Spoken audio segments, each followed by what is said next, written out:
History of MMM, how it all began. Starting up of MMM, in 1989, Moscow Executive Committee in Leninsky District registered MMM as a cooperative society. It is in Russia. A few words about the leader. The MMM Cooperative Society was founded by Sergei Mavrodi and was one of the leading computer equipment distributors in Russia.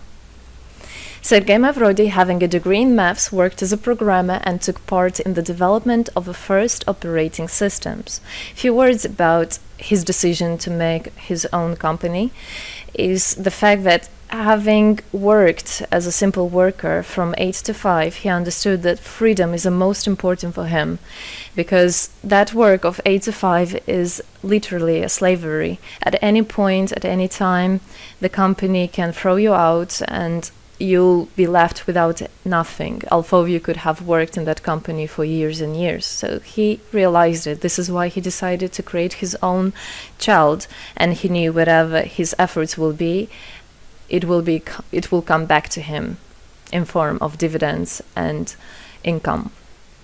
Free of charge travel campaign. In 1992, the brand became universally recognizable after Mavrodi offered several times to all the residents of Moscow a day of free of charge travel in metro, Moscow subway. Pretty smart.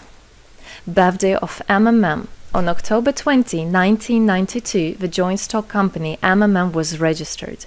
In fact, it is a birthday of MMM in the traditional form in which people got used to consider it.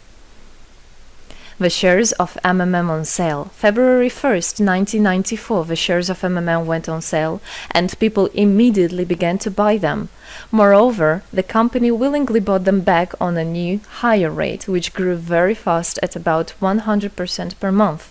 The company's principle today is always more expensive than yesterday worked perfectly.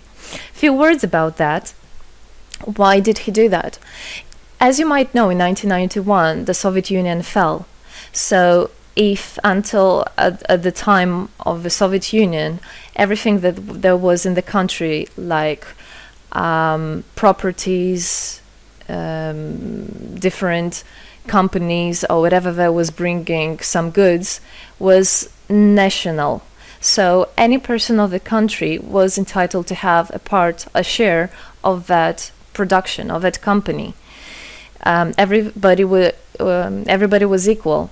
But when the Soviet Union fell, what it meant is that all the companies, all the properties had to be privatized. So you can imagine there is a company, a huge company.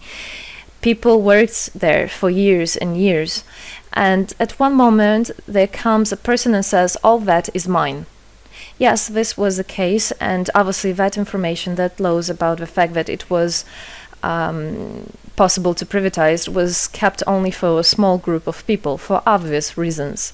So a simple worker who worked in that company for years and years, or